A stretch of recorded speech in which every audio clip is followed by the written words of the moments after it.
There's a phrase people use now, vibe coding, and most of the time it isn't descriptive, it's dismissive.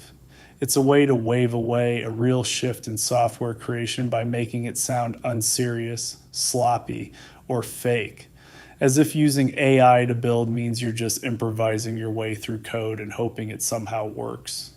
That is not what this is. For me, AI-assisted development is not about being lazy. It is about removing friction between ideas and execution. My workflow is simple. I use ChatGPT Pro as the strategy layer.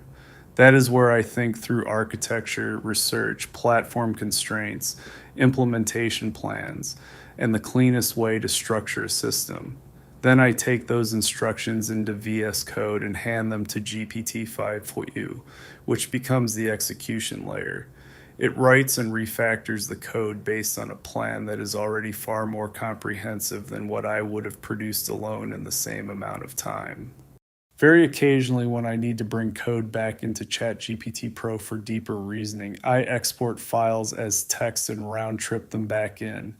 That is rare, but it happens. What matters is the handoff. I'm not manually translating every thought into syntax anymore. I'm letting the models talk to each other in a level of detail that would take me much longer to express by hand, and the result honestly feels like 100,000x speed up, not as a benchmark, as a lived experience. The difference is so dramatic that it breaks the old mental model of what software creation feels like. I recently ported a fairly complicated reader app from Apple Vision Pro to iPhone in under 24 hours. This was not a toy project. It was around 10,000 lines of code with lots of resolver logic. In another era, that kind of migration would have felt like a heavy lift. With this workflow, it felt possible, fast, and creatively energizing. That's why I think the debate around vibe coding misses the point. The most common criticism I hear is always some version of this. Sure, but it's not perfect. Okay. And what is? Human written code is not perfect either. One of the strangest standards people apply to AI generated code is that it must somehow be better than human code to count at all. It has to be elegant, fully optimized, bug-free, architecturally pristine, and production perfect on arrival, or else people dismiss it. That standard is fantasy. Most code is compromise. Most products are compromise. Software gets built under constraints: time, money, deadlines, changing requirements, incomplete information, skill gaps, and plain old human fatigue. We do not live in a world of perfect systems. We live in a world of trade-offs. Yes, there are domains where the bar has to be much higher. Safety critical systems, certain financial systems, certain infrastructure layers. Those deserve tighter guarantees, but that does not make "it's not perfect" a serious critique of most real-world product development. The real question is not, is this code perfect? The real question is, does it perform the way I need it to perform? If it gets me 90% or 95% of the way there, and the remaining work is manageable, that is not a failure. That is leverage. And over the last year and a half of working this way, I have not hit a hard wall yet.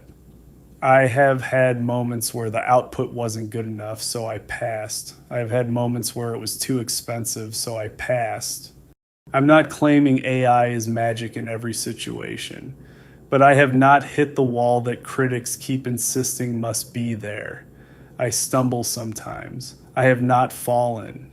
Ironically, when I code everything myself, I hit walls all the time. I can lose an entire day chasing one bug. I can get trapped in implementation details. I can spend hours being slow in ways that only feel normal because we were trained to accept that slowness as the price of creation. That is the deeper shift. My goal was never to type code. Typing is not the product. The product is the product. If a machine can handle syntax, boilerplate, recall, framework trivia, and a huge amount of implementation detail, then I would rather spend my time directing, testing, judging, refining, and shipping. That is not cheating. That is using tools correctly. And this is where the phrase vibe coding becomes revealing. Because what AI actually unlocks is not lower standards, it unlocks access. There are a lot of people with strong product instincts, strong ideas, strong taste, and strong ambition who were previously blocked by execution. Not everyone has the time or the desire to become deeply expert in every framework, every language, every platform nuance, every optimization strategy. And now suddenly that bottleneck is weaker. That is not a decline. That is an expansion of who gets to build. So when someone mocks vibe coding, what I often hear underneath it is discomfort with the fact that the gate is lower now. Syntax memorization matters less. Typing speed matters less. Knowing obscure implementation details off the top of your head matters less. Judgment matters more. Taste matters more. Direction matters more. The bottleneck is moving from syntax to decision making. That is a big deal, and it is good. Because the people using these tools well are often not people with less drive. They are people with more ideas than time. People who were blocked from execution.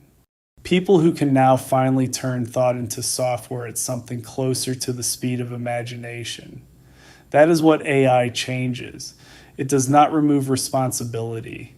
You still need to review what gets built. You still need standards. You still need testing.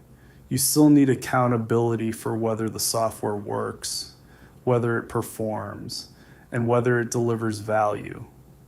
But it radically changes the cost of getting from idea to implementation. And that matters more than people want to admit. So no, I don't really take vibe coding as an insult. I hear it as the language people use during a transition, when they are trying to describe a new way of building with the assumptions of the old one. Call it whatever you want. I call it leverage. I call it accessibility. I call it software creation becoming more human, not less. Because humans get to spend less time typing and more time deciding what should exist. And if your only argument against that is that the code is not perfect, then you are defending a fantasy that never existed in the first place. Maybe the better question is not whether AI-assisted coding looks pure enough to impress other programmers. Maybe the better question is much simpler. Did you build something that works? If the answer is yes, the debate is already moving on without you.